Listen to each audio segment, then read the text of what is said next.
AM Studios, brought to you by Old Mutual.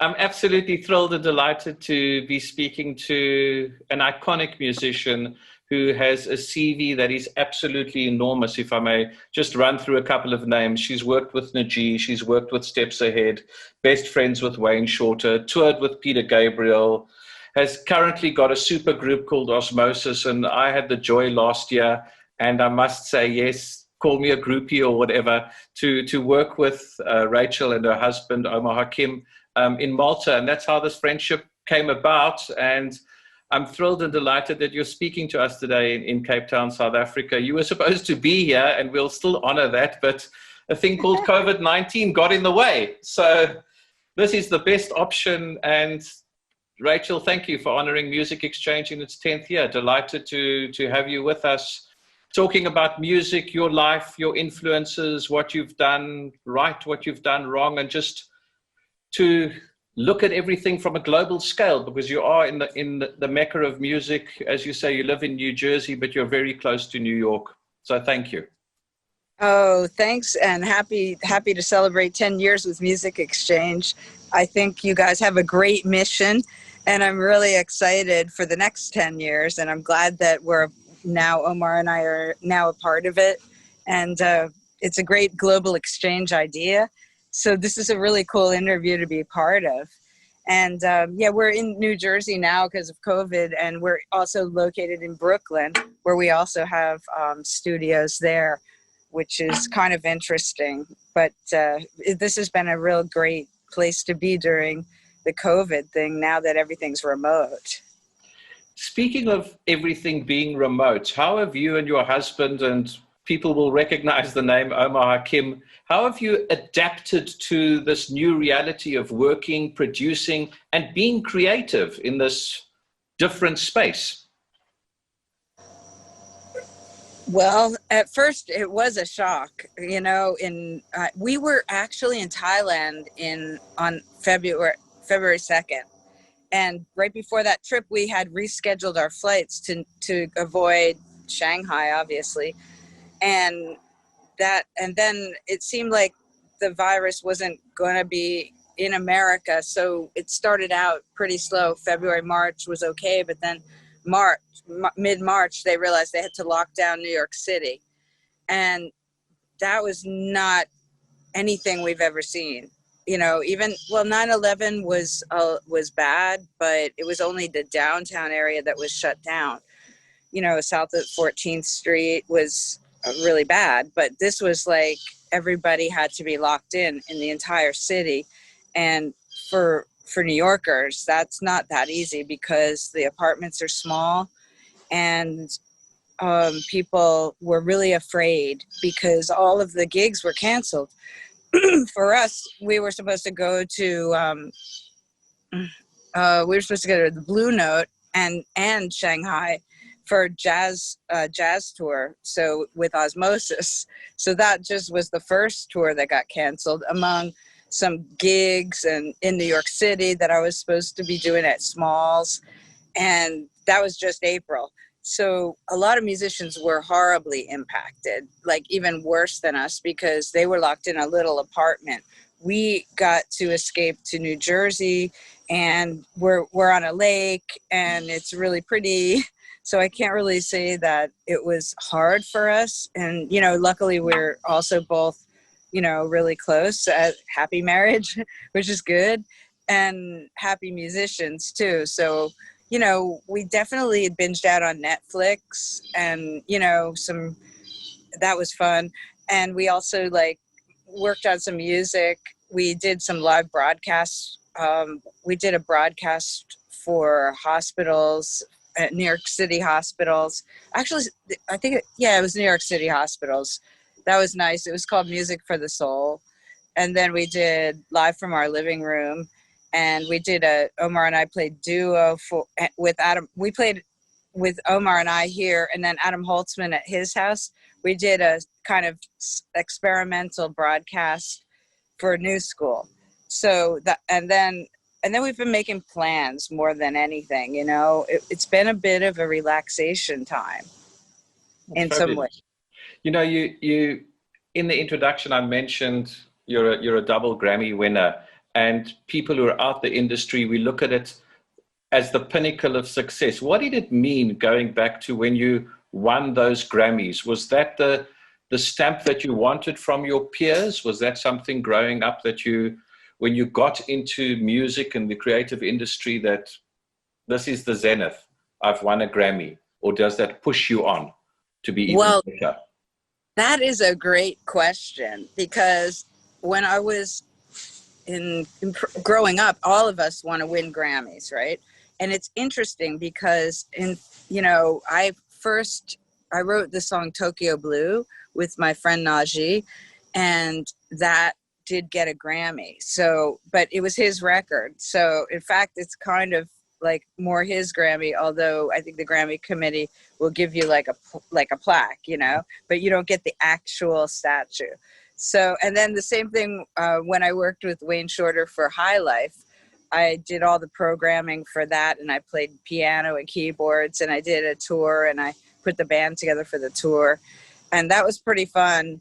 And it was very cool, interestingly, because we went to Wayne's house recently, and his Grammy was right there. So again, I won the Grammy with Wayne Shorter as a keyboardist. So actually, the pinnacle now and the new challenge is for Osmosis to win a Grammy this year, which we would really love. But we're in the mix, and the first the first section of voting, it will start like next week. So we're hoping we get at least a nomination for Eyes to the Future by Osmosis. And the thing about that would be really, really special at this point in our careers, because that would be the pinnacle, in our own name, and then we get to keep the statue. But Rachel, it's so funny. You're reading my mind. That's exactly on my script that I'm working through. The next question that I've got, Osmosis. I saw you in Malta. It's a super group that you and your husband have formed. I remember calling you the Toto, and you laughed back then. But tell us how that band came together, because there are 4 iconic world-leading musicians in that band, and what made you create it? Well, it started with the Trio of Oz, which was a jazz trio that Omar and I started in 2010. So that still exists, but that's just more acoustic jazz. And we were doing mainly alternative rock covers and deranging them. And so that was kind of the foundation of what it was we were doing with the trio. Then we decided we wanted to have electric bass. So we got, we had Jonathan Toscano, a young bass player. And before him, Solomon Dorsey, who still plays with us a lot, as does Jonathan Toscano. He's a young talent that I met at the New School. So then that was morphing. We rehearsed like 5 days a week with Jonathan, and he helped us formulate a lot of these songs just by being the guinea pig bass player. And so he put up with me and Omar just kind of trying to get a concept. And the concept was to bring in dance music and dance synth sounds, like raging synths and more electronics, and combine that with like kind of heavy grooves, dance, world, hip hop, and funk, and jazz too. So we were trying to combine these crazy worlds and make them fit together. So we needed a lot of rehearsal, and we recorded the whole record, basically the demos, and that took like about a year. Then we started doing gigs, and then we were like, well, we met Anders, and Anders really felt that it would be good to have like people play with us that would sort of take us to the next level in a sense, you know, and people like that had similar backgrounds. Like I've played with, you know, Wayne Shorter and Peter Gabriel and Steps Ahead. Omar's played with David Bowie, Sting, and Weather Report, Miles. Then the bass player, we just tried him out though, because it wasn't really, we were like, well, we don't know. It could be cool. So we flew him over, and he is a great guy, Lindley Marth. He played with Joe Zawinul and Zawinul Syndicate. No, maybe it was Zawinul Syndicate and millions of other bands. When he was 15, he was just the most in-demand French musician. Well, he's not French either, which is also very interesting. He's from Mauritius, and he moved to France. But in Mauritius, it turns out he was in a cover band, and he would like learn all kinds of American music. So what I love about Lindley is not only his ability to really go crazy with fusion and jazz, but his knowledge of R&B and funk, American funk, rock music. He has a great knowledge of it, but when it comes out of his hands, it's like it's coming out through Mauritius, which gives it such a unique flavor, and it swings so hard. It's so unique that, you know, you just can't help sounding good when you play with Lindley. And so the chemistry between him and Omar was immediately obvious, how he would make it go to another level with just with his rhythmic concept. He could play in 11/8, but then do 15/8 over that. So he's just like super rhythmic talent. And then his feel on bebop is original, and it swings similarly to the late great Victor Bailey. So in those senses, he definitely his maturity added a lot to our vision, and that was very interesting to start to develop with him. So that took like another 6 months, you know, to develop that. And then the icing on the cake was, of course, someone that I'd always wanted to play with because I happen to love his sound, his harmonic concept, and his melodicism. That would be Kurt Rosenwinkel. So finally, Kurt came over to the studio, and he just played some stuff with us, but we already knew that Kurt would be a great fit for me because piano and guitar can be the enemy axes, but sometimes there's a magical combination, and I think we have that actually, probably because of our history too, you know, the bands we loved and just the way we view harmony, I would say, keeps us out of each other's way, but supportive of each other. You're talking That's probably such key concepts about harmony and rhythm and everything else. How important is it for younger musicians coming into the business to be able to read fluently? Because I'm sure this was all charted while you were sitting and working on it and experimenting on the sound that you were looking for. In South Africa, we have a tendency, a lot of people say, no, I just play by feel. Show me the chops and I'll play it. Is reading vitally important? There's a big debate about that, actually. I would say both are equally important. To be able to quickly learn music by ear, as is the African tradition of call and response, and like also having a great musical memory, that requires a lot of skill and talent that may in a European context be undervalued. And it should not be undervalued because you need that skill set also. And I would say in about 50% of the bands I've been in, it's been equally important to transcribe or hear the music really quickly and learn it as quickly as possible. So musical memory and good ears is about 50% of the training. And I feel that that's super important. And because the roots of the music are African roots. So that's probably why you're in Africa. So that probably there's a little hint there about how music is perceived, how music is learned, and what is important. Now that can get crazy when the chord changes start coming in. So like, as far as European harmony, or so-called European harmony, because I don't really believe that jazz is actually European harmony. It was Creole and Creole musicians who absorbed European harmony, such as Bach, Mozart, and Beethoven, and then turned it into a whole system of jazz harmony based on the 2-5-1. And it came out of also Tin Pan Alley tunes and Gershwin and that stuff. But it's our own language, the jazz language, because now it goes into polychords, it goes into 23rd chords. There's a lot of great harmonic technicians, teachers like Charlie Benakis and Gary Dial, Gerard D'Angelo, all of these teachers in New York, and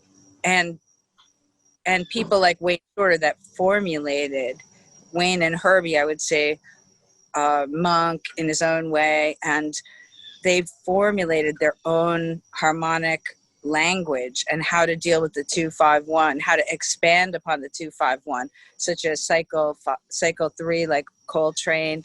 And with Wayne, it's like even more complex the way he creates harmony. So learning that by ear, learning High Life, that record by ear, that would be impossible. So I had to be a good reader, and I had to also be able to hear what he was talking about harmonically, why he made certain choices and why emotionally those choices moved us in the way that they do. That's intentional. He goes by the feeling. So there's the harmony, like the analysis of a 2-5-1, the jazz harmony analysis, the modes and all that stuff. But then there's the actual feeling that connects with the chord colors and the motion. And that's something that Wayne is a master of, and he taught me back in the day. And I pretty much use that method of like emotional chord writing. And I feel like Kurt does too. And that's probably why we come together so well with harmony. And can we both read? Yeah, we can both read. But are we like the best readers in the world? Probably not. We use our ears and we use our ability to kind of conceptualize. It's like a bigger picture thing in jazz. You mentioned that bigger picture. Now, you're teaching at the new school. You are a professor. What are the fears and challenges of the young students coming through? Are they being taught all that history that you just gave a very brief précis about? And what are their fears moving forward in this new music world? And we'll touch on streaming and everything else a little bit further. What are their fears? Yeah, what are their fears? I would say that they just deal with, number one right now, I would say financial is a huge problem in America, because we don't have any support for the arts and very little support for artists. So they're just, I don't know. And school is very expensive, Berkeley and New England Conservatory, the best schools, Manhattan School of Music, New School, they're really expensive. So there's... Sorry, Rachel, interrupting. When you mean expensive, roughly a guide price for a year's tuition, what would it roughly be for a student? In all of those with room and board, probably around $70,000 a year for those schools. So you're going to be in debt, like, almost $250,000, $300,000. And we don't have the same music business that we once did financially, because of the mistakes made by RIA and pretty much everybody that ceded digital control to the delivery services. So it basically put the streaming back in. Streaming is just a devastation for everybody. It took away record sales. So now the kids love streaming. They love to have the free music. And in so many ways, it's like such an amazing tool. And we commend, Daniel Ek, in a sense, for coming up with such an amazing platform. It's really, truly amazing. and it challenged Apple Music and forced them to adopt streaming, whereas before they honestly had the perfect platform. Steve Jobs had set it up where we made $1 a track, and that was a fair price, you know, for downloading one track, and you get to own it, and it kept ownership in the game, it kept the copyrights protected, and it kept royalties coming in, and at the same time it did allow accessibility. And so that was a much better plan for musicians. When we moved to the streaming format, there's just literally no way to make money as in jazz. And I never like to adopt any kind of sentence that limits abundance, but when it's really just a formula, you know, if you can do math, you would see that it would be impossible to make real numbers like you used to make very easily by selling a CD for $9.99 versus streaming. You know, 5,000 CDs at $9.99 turns into around 70 grand, which means, you know, you can eat, you can make another record, you can keep going, and with that income on top of touring, you're actually doing okay. With streaming, you make maybe $400 for the same level of success and plays and spins. Plus, jazz is super dense, so it's very hard to listen to a record like 1 or 3 million times. You know, like those kind of spins are more rare in jazz because it's 7-minute songs. They're really dense. You know, they don't have lyrics, so it's pretty difficult for our format, for the jazz format. I don't think streaming is very healthy for us. You know, we just have to really super rely on the fans to buy the product as well. And if the fans do that, then we're supported, and it's great they get to hear it. Is there a way of changing that narrative? I mean, I've seen on your Twitter account you have engaged with Daniel from Spotify, and that. Is there a way forward in the next 18 months that you see that revenue model changing in terms of Spotify and the streaming platforms, or do you think it's a fait accompli? I'd say we'd have to have socialist action from the billionaires themselves, where perhaps they would become, they would not engage in predatory capitalism, but instead advance stewardship in the field. And I mean, honestly, it's hard to tell someone who's brilliant like Daniel Ek what to do, because he came up with the idea. I mean, his engineers, and, you know, he provided the funding. So in a capitalist society, of course, he earned everything he has in that sense. But the way our music has been licensed to him, I mean, at first of course it would have broke the company, but at this point, really, honestly, the only way that streaming can work for musicians is for it to be self-owned by musicians. And really, like, I would envision a socialist kind of musician-owned business. But I don't know if people want to share in that way. And I would love to speak to him about maybe a system, honestly, where art musicians, you know, jazz, maybe folk, world musicians have their own system, their own platform that we own, where we have a different pay structure because of the time that it takes to make art music. It's significantly different, you know. Artists that will never see 3 million or 30 billion streams, you know, it just doesn't work for us, and it's devastating most musicians who are paying to become great. So I think a lot of kids are saying to themselves, why should I go to music school? Why should I learn that? I could just drop and drag a loop, for example, in Ableton, or I could drop and drag a whole phrase, and I can drop and drag any harmonic thing or a little melody. Then I can reverse it. You can do so much with electronic music, and those musicians are really great at it, like producers like Diplo, DJ-oriented people.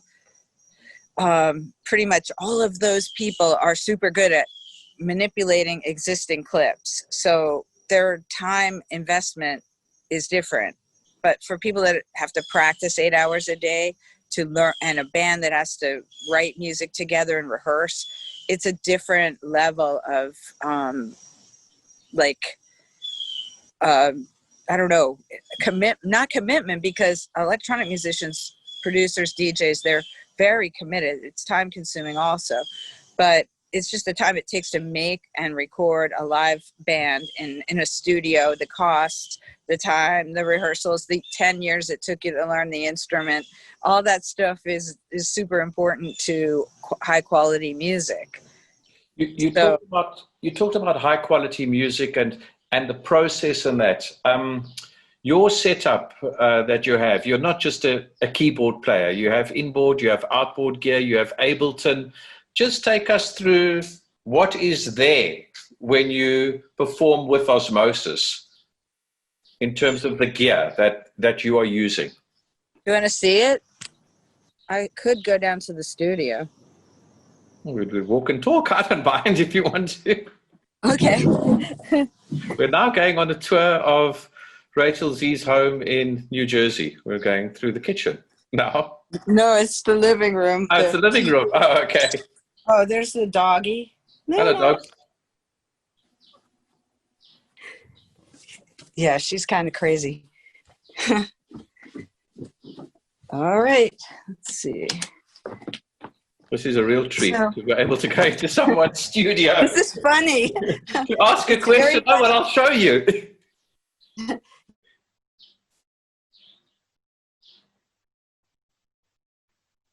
In today's world, so this is the control room. Yeah.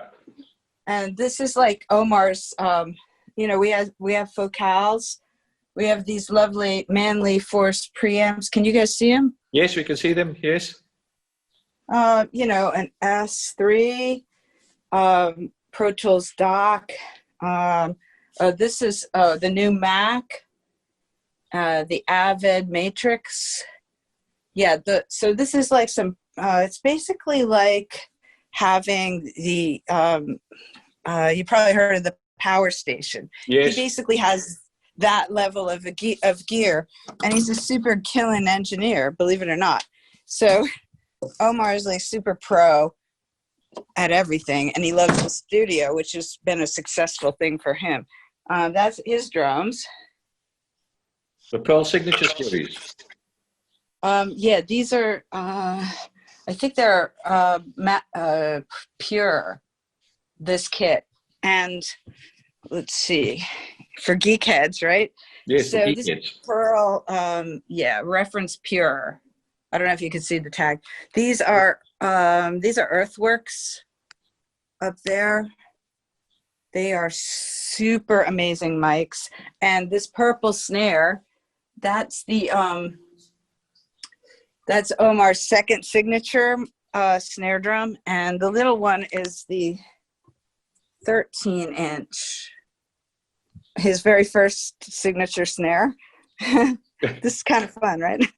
This is absolutely sublime. And you just gloss past the gold discs with steps ahead, and I'm trying to look in the background. Very nice. Yeah, we're sort of lucky. I mean, yeah, we're very lucky. Because, we're at the age where we collected so much stuff that we will never run out of stuff to do in our studio. Okay, so here's the weird keyboard rig. Okay, wait. Oh, I guess I could flip this around, and that might it'll make it easier for me to show you. Okay, so iPad for music. So I do, I read a lot of music because of the chord changes make it hard. This is, you saw this one. This is a JDXA. This one's fun when it's on. This is an SE2 Studio Electronics. It's like a mini Moog, but really tiny. And it sounds amazing. I have two of those that I MIDI together. This is an Apollo 8P. Great interface. I linked that to this Apollo X4, which is really awesome. this is my Zoom mic, and this is a Roswell fantastic mic.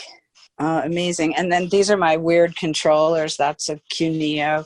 That is a Rolly Block. This is an RD2000, really classic piece of gear. It's fantastic. It's an 88 note keyboard, fully weighted. It's got 4 MIDI channels out, 4 in onboard MIDI channels, so you can layer a ton of sounds, which gets you into lots of trouble. And then over here, you have the Mad Scientist station, and so I have this Jupiter XM. It's a really little tiny baby, very, very powerful Roland synth. That's a new one. And underneath is its mother, the new Phantom 8, that's right now still needs to be learned, and I'm working on that. Teaching Zoom classes is a drag, so it's a lot of, different setups for everything, but I use these focals for mixing. These are focal shaped 50s. These are QSC's K10s. Yeah, I think they're K10s. Yeah.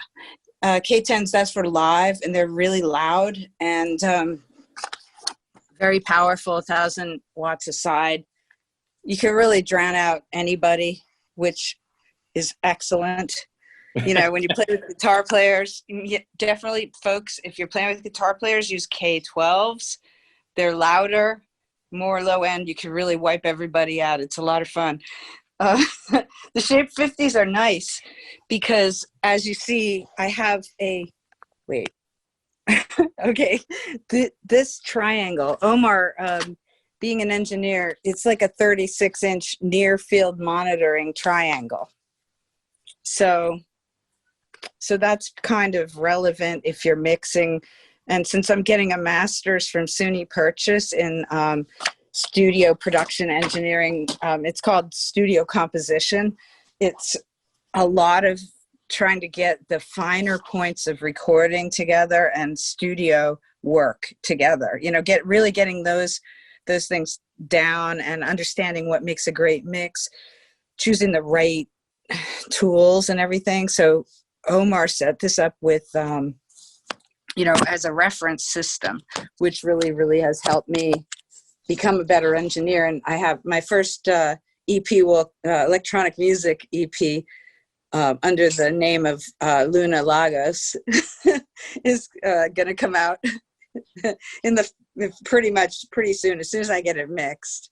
But I needed to tweak my mixing because that's a whole other level of stuff, That's serious. Oh, I forgot the most important thing, which is my Fazioli. Wow. Yeah, she's very beautiful. She's like ridiculous. Play something.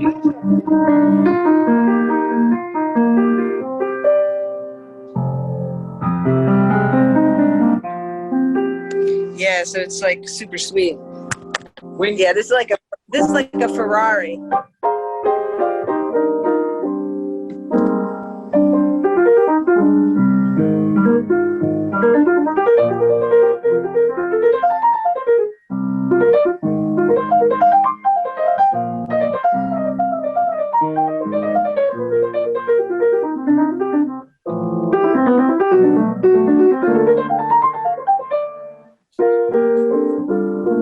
And it goes from like super soft.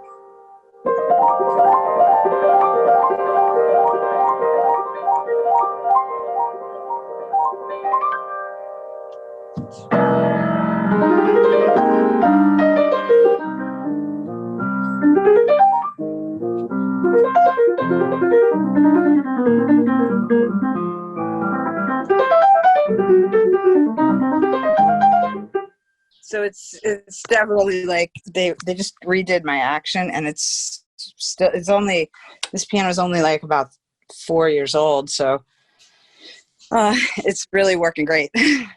Amazing. Thank you for that interlude. We'll run the hat round. Who who of your peers or the young musicians coming up do you look to for inspiration, or who do you see and go, this artist is noteworthy? I need to look at them. I need to look at their work. In other words, what inspires you? That's a great question, because we really enjoy and kind of geek out on Noah. Do you like Noah? Yeah. Noah, Yeah. and I also have become very intrigued with the singer Her. I think she's also got an incredible voice in that. But in your little walk around, you mentioned your husband's drum kit, and he's sponsored by Pearl. Do the major keyboard manufacturers in America come to you for advice and input as to what they should be building in terms of their sounds that they're loading into keyboards? Oh, well, okay. That's a great question. I am a Roland artist, which is, nice, because they make so many of the greatest keyboards in the world. Even from the 80s, I used a keyboard that was called an S750 sampler, and I used that with Wayne on High Life. I also used an MKS-20, which was my main piano sound, and one of the first piano sounds to really recreate physically how it felt to play a piano. And so this keyboard actually has like what is known as a V piano engine, and the V piano is sort of the next phase of something like an MKS-20, although that's like that must be like almost 30 years old. But it was a great start in a Roland keyboard, and now they've evolved to, this level of amazing a piano that interacts with a great touch. And that's what you want. You want the sound to interact the way you heard the piano just do that, obviously. And that's the greatest piano in the world. So the touch is the finest. It's perfect. So I'm pretty much a stickler about the way the piano feels. And this Roland works very well for live, and you don't have to worry about stuff getting into the mics. Because so often, unless you have like I have a piano bar on this piano, which is kind of interesting. This is, I don't know if you can see it, but yes, we can. Those are mics, and they stick across this bar. And the bar is an Earthworks piano bar. So that's like close miking, and it's with incredible condenser mics that are very high resolution mics. So when you're working with mics of that level and that distance, you can possibly have a chance to be heard over a very huge drum kit like Omar has. So sometimes it's actually going to sound better if I use the RD2000. Now, it's midday in New York on a Sunday. When do you find creativity happening? Some artists say it's late at night, others say it's early in the morning. How does it happen? Well, that's hilarious, because right now it's happening when my assignment is due. Yeah, because as an adult student, you asked about the kids that inspire me, and I want to go back to that, because there are a few other bands like Hiatus Coyote, and I like Thundercat, and I think this young pianist named Domi is really good, and her cohort, he's like, I don't know, 16-year-old drummer, and they have a little band, and it's really smoking. And some of the young musicians from Berkeley EPD that you may have not yet heard of, one is Daltrick. So anyway, I'm like in the students category. I'm a master's student, as I said. So I have to complete assignments, When's it due? What? When's the assignment due? Yeah, the EP was due, I had to mix it, and I was like a raging lunatic, because I was like trying to learn Fab Filter in a week. And it's not like super, like, I don't know. Sometimes I feel like it's a lot of information that I just let other people handle, over the years. But this is making me much more meticulous, actually, with my sonic design, my sound design. So it's like a microscope on everything that I was doing. Because I don't know, I always had a good ear for good sounds, which is why I was able to work with Wayne. And then I had a good technological concept, but it was all self-taught. It wasn't ever really thought through. Like, I never thought about waveforms that much, actually. I never thought about programming from the sine wave. But now in class, I've learned to program synths from the sine wave to make all kinds of different sounds in all kinds of different synths, which definitely puts a microscope on something like this beautiful JDXA.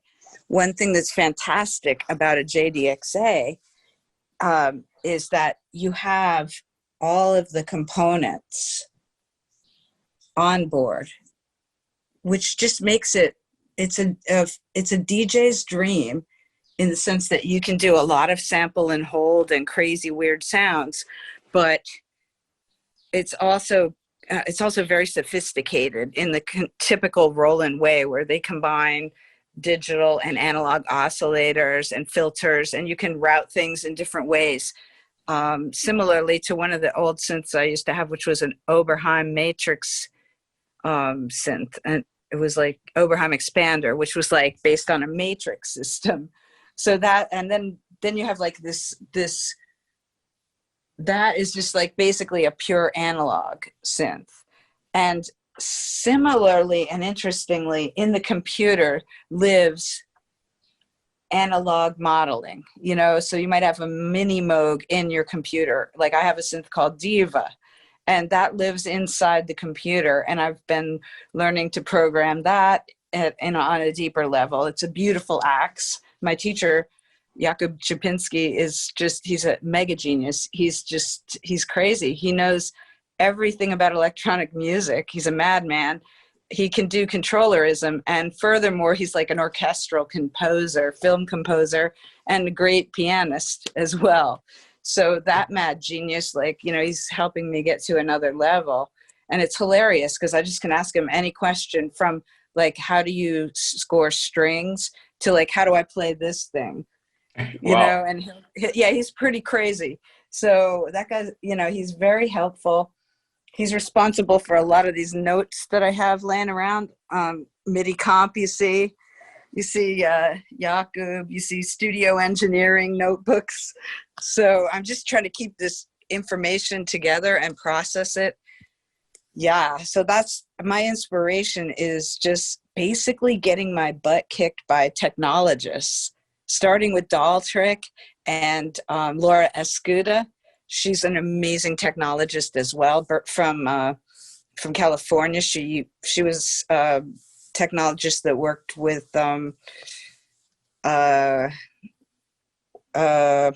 what's his name? Kanye. How can I forget? Yeah, she worked with Kanye. How could I forget him? And Daltrick she's like a little genius. She just graduated from Berkeley EPD, monstrous technologist. And, so SUNY Purchase, that's a great, amazing department for studio composition, because it's kind of a raw engineering and production and MIDI comp and orchestration. You could pretty much get it all there. And Berkeley EPD is like, you could play a laptop and go through their program, because that's another fascinating thing. You can literally play a laptop, which is a very strange concept for someone like me. It's kind of hard to play a laptop for someone like me. You can also play this thing, this Rolly block. And if you light it up, you could have three, no, you have like 12 squares on you could actually make it be however you want it, and that's a whole other ball of wax, getting into getting inside controllerism is a whole world that is blowing my mind, where you can customize your controllers on a whole other level. So I'm basically inspired by contemporary, becoming a better technologist. And like I said, Laura Escuda, she was one of my first inspirations. Hudson Mohawk, you know, the DJ culture. I like Diplo a lot. I like those electronic musicians. So coming from the DJ culture and the technology culture, another gentleman that blows my mind is BT, Brian Transo. He's just amazing. So I get kind of like into glitchy stuff. Electronic music wise, that's like a whole crazy world. And so I guess my assignments turned into an EP that if I just get a nice final mix on them, I'll be putting that out.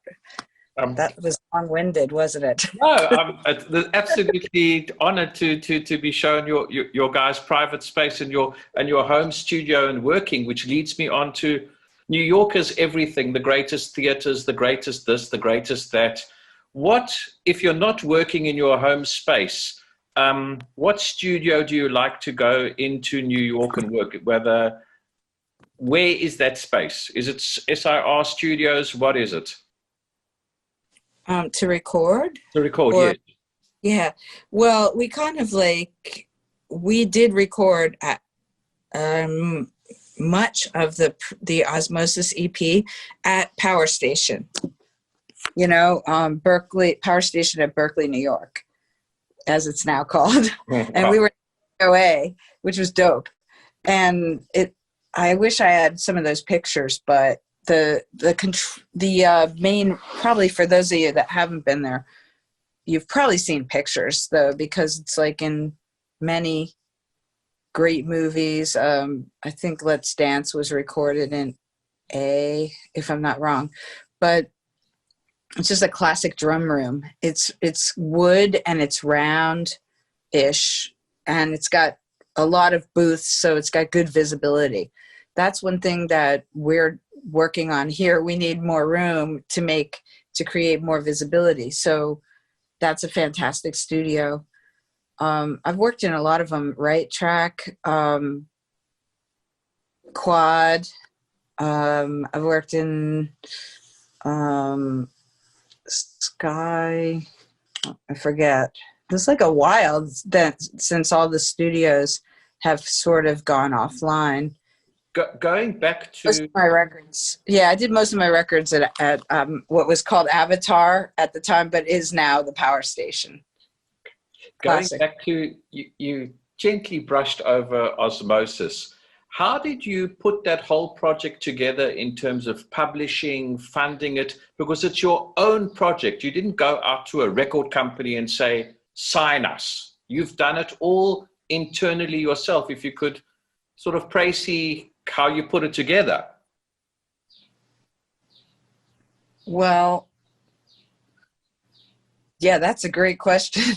Well, we did record a bunch of tracks finally with Kurt and Lindley, which it's a little difficult because they live in, like, Kurt lives in Berlin and Lindley lives in France. He lives in Paris. So we've actually we have to bring people over. Luckily, we have a little bit of extra room in the house for the band, and Lindley tends to really he likes the lake a lot. He likes nature, and so that's fun, you know. And so we hung out for like about 2 weeks and recorded everything. Some of it was recorded in the city at Power Station. Then we brought the tracks home, and things we wanted to add, we basically took and loaded them into the studio I showed you in the first room. That's a Pro Tools rig. My rig is a UA rig, so that plugs into the Pro Tools rig. And so in Pro Tools, you just record as much as you want. Then Lindley and Kurt went home. Then Omar edited all of the stuff into the takes that we have. Then we mastered it. Yeah, he got it mastered. Then we put it out on iTunes and using CD Baby as an aggregate.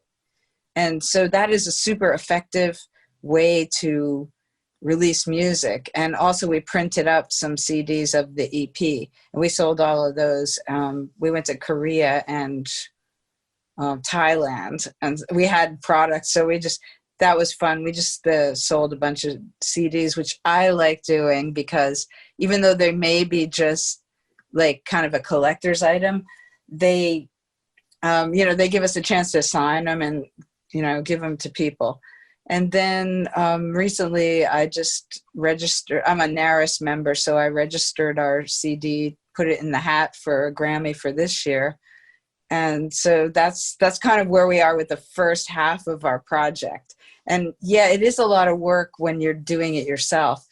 And COVID really interrupted our promotion plans and our finishing up plans because we were going to release the second half. But now we prefer to wait and finish it in the next couple months and then release it right before we do another tour. When probably 2021, man, at this point. Well, so that's hopefully next year, this time we're actually sitting having this conversation face to face with everybody, and that we're certainly going to do. But I go back to the signing of the CDs and touring. You played the London Jazz Festival at the South Bank, and the review was 6 stars out of 5. It was just absolutely sublime. Does that still put a huge smile on your guys' faces? Because between the 4 of you, you've done everything that you sort of humanly can do. I think when it's your own band, which it is, basically a co-band, maybe because of that, it's extra great. It is, like that was the first time that I think I played that, there's these certain festivals like IJFO Malta. I had played them with Steps Ahead. Omar had played them with various bands. It was really felt very, it just felt really special to headline with our own group. And, it was just, we just want more of that, and sometimes it doesn't have to be the biggest festival either, though. With the Trio of Oz, we played these most beautiful festivals in smaller towns with a lot of people still came out, but they could be very close. And that was also beautiful. So I'm the kind of person, I like to get out there and tour and touch the people and play the music for the people. And so, yeah, I miss touring. It's hard. And, it's definitely hard to not do it. And technology is not at the place where you can really do a great concert online. I mean, perhaps, I think that actually that is something that might come out of all this where we upgrade the telematic performing so that it would be really cool if we had better telematic capabilities. Then we could play gigs with Kurt and Lindley, and we could, have the 4 people on the screen and it would be synchronized. It's not as easy as it looks to do that. And, but that would be great. That would be a nice outcome of COVID, that the technology actually went up for that. But in the meantime, yeah, we'll see. I think the business will be back soon. I think we'll have a vaccination, but we do have to trust science on this one, We don't want people to randomly just wing it. Although I did a gig at Smalls Jazz Club with Jeremy Pelt and my friend Jason Brown on drums and the great Matt Penman on bass. And we played to an empty room, and they had pretty good streaming capabilities. So it felt like a Smalls gig, and we had a lot of fun, but it was weird because the room was empty. When I met you in Malta and we had that most magnificent conversation, and then I saw you play in that, what struck me, and it's still today in this conversation that comes through so hard, is the absolute humility. And I say it again, the bigger the star, the more humble. And there tends to be there tends to be a lot in the pop market, and particularly in certain markets, artists have this ego. They release one song and they all of a sudden on 1 million views on YouTube, and they're streaming on TikTok, and ego gets in the way. How do you keep so grounded yet so inspirational? And what is the message younger artists can take out of that?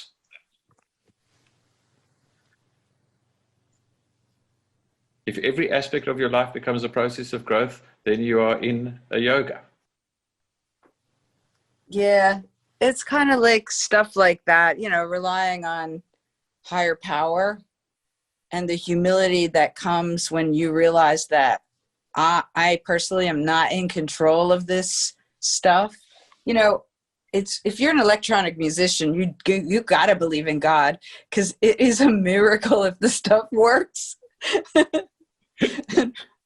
My teacher, Jakub Czapinski, he's like, oh yeah, troubleshooting, you know, that's just really how it is. He's like, I'm surprised when it works.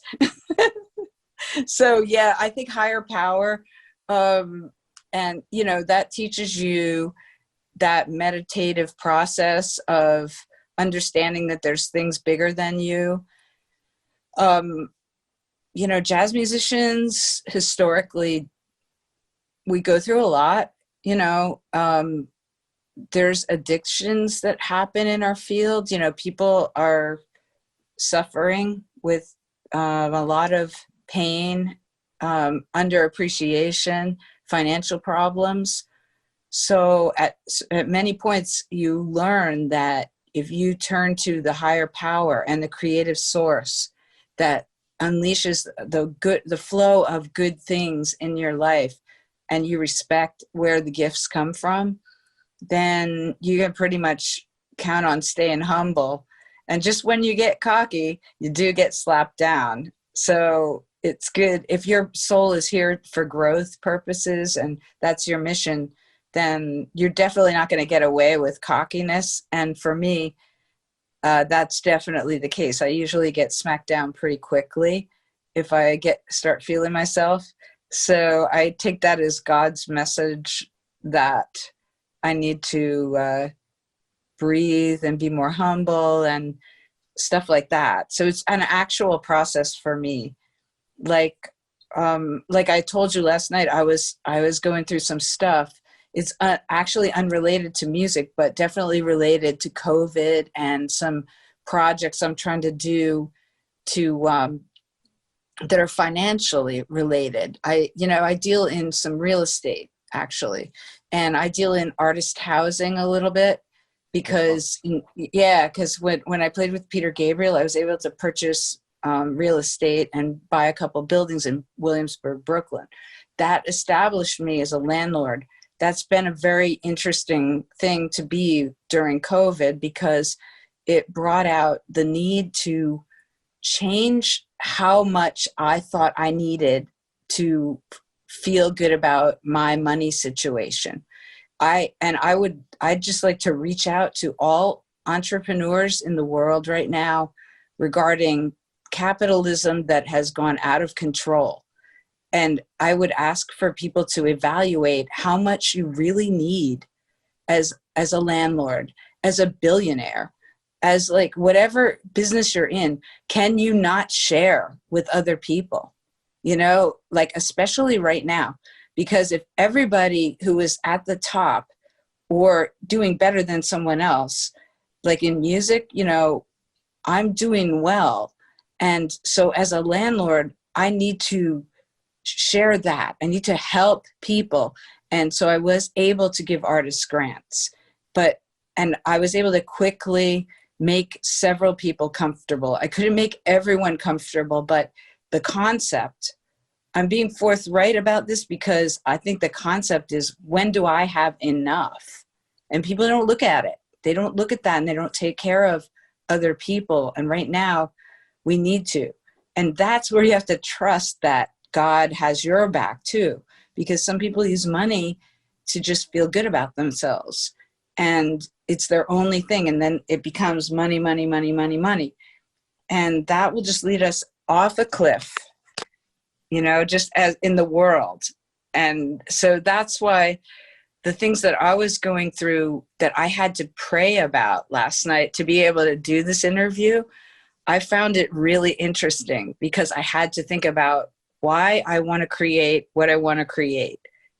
What's it going to do to better society? What are the positive aspects that I will achieve by getting this thing to happen? Because it's easy for all of us when we have financial fears to just be in a very negative place, be afraid, and to falter then. And because what happens is when you get into a negative place, all things go down. And all of a sudden, every action you take is from a fearful place, and it doesn't reap the benefits that you want. The point is that at that moment when you're in fear, you have to stop and turn it around. You have to think about, I want this to happen for positive reasons. What are these reasons? What does it look like? Like, I want rain. Oh my God, we have no rain. It's so dry, the plants are going to die. That won't attract rain. What will attract rain is, wow, rain would feed the lake. The lake will be fresh. The fish will be happy. The trees will grow. There'll be more oxygen. The land will prosper. The seeds will grow into food. You know, I want rain for beautiful flowers. I want rain so that the birds have something to drink. I want it, it's a really different mindset. It becomes a blossoming world of excitement.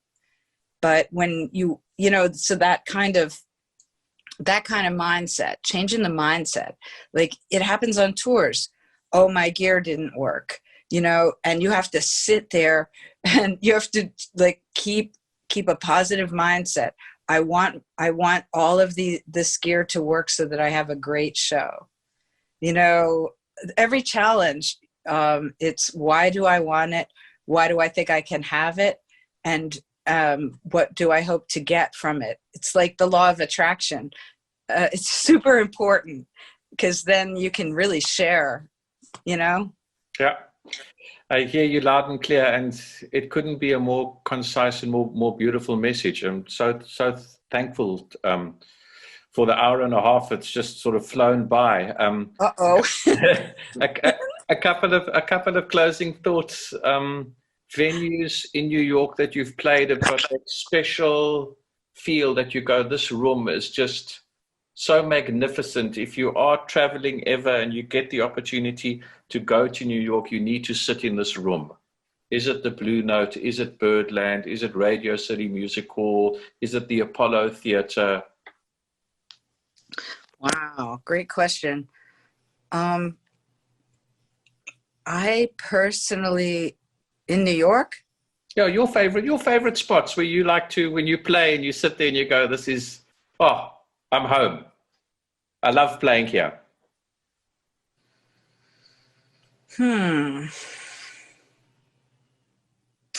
That's a great question. I did like Avery Fisher Hall. I like that. It's nice. Where is that situated? Actually, it's now the David Geffen Hall in Lincoln Center. Oh, okay. Yeah, that was like before Jazz at Lincoln Center happened.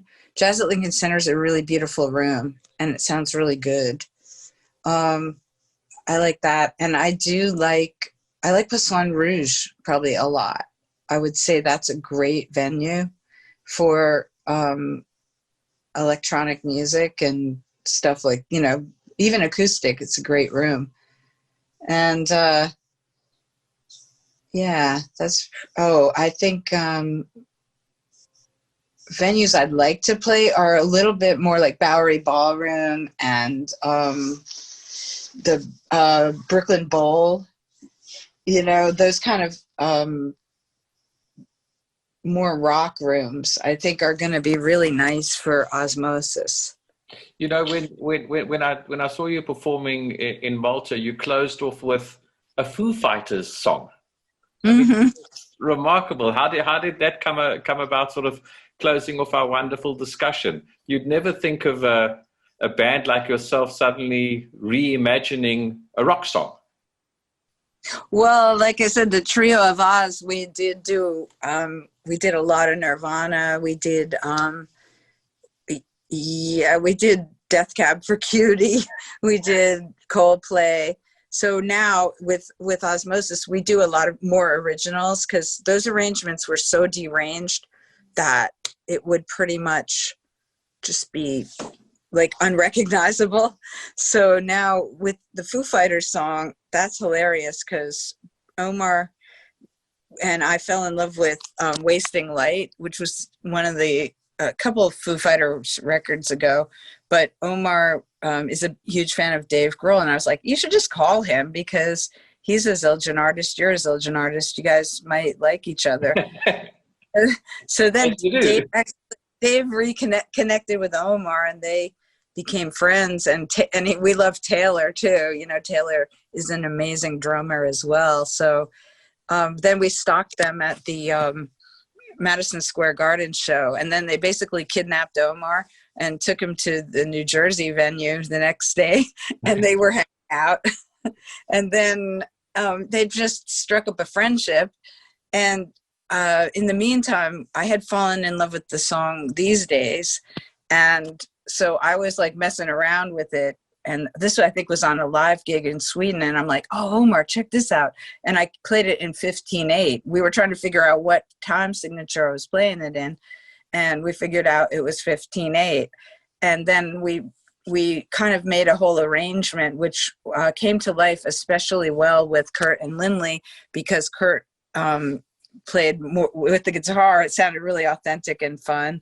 And then Lindley kind of, you know, just again with that world music, funky feel, funk rock and aggressive tone, you know, everything. He fits in so perfect with that style that it really came to life for our band. And we did ask Dave Grohl if we could destroy one of his songs, and he hasn't heard it yet because we haven't mixed it, but I hope when we do put it out that he likes it and thinks it's fun, because we love playing it, and we wouldn't want to offend someone that we consider a friend and a great musician.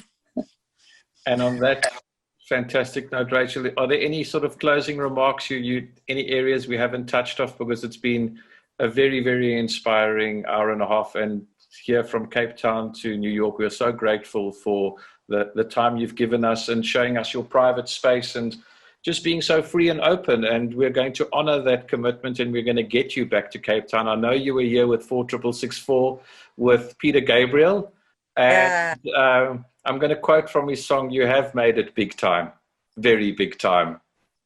That it's such an honor, and again, thanks to Music Exchange, and onward and upward for the next 10.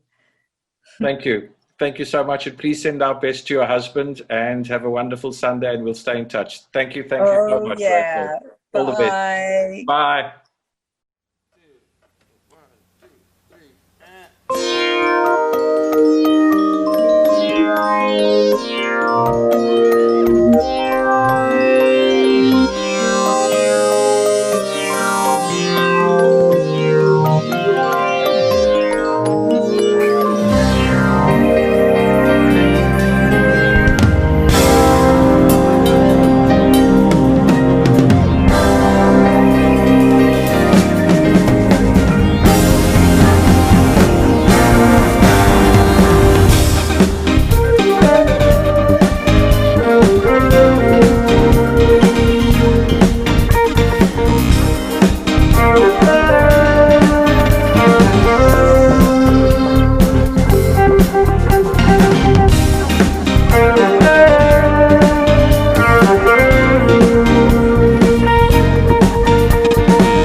Music has changed. How it makes us feel never will. The time is now to visit ampstudios.co.za.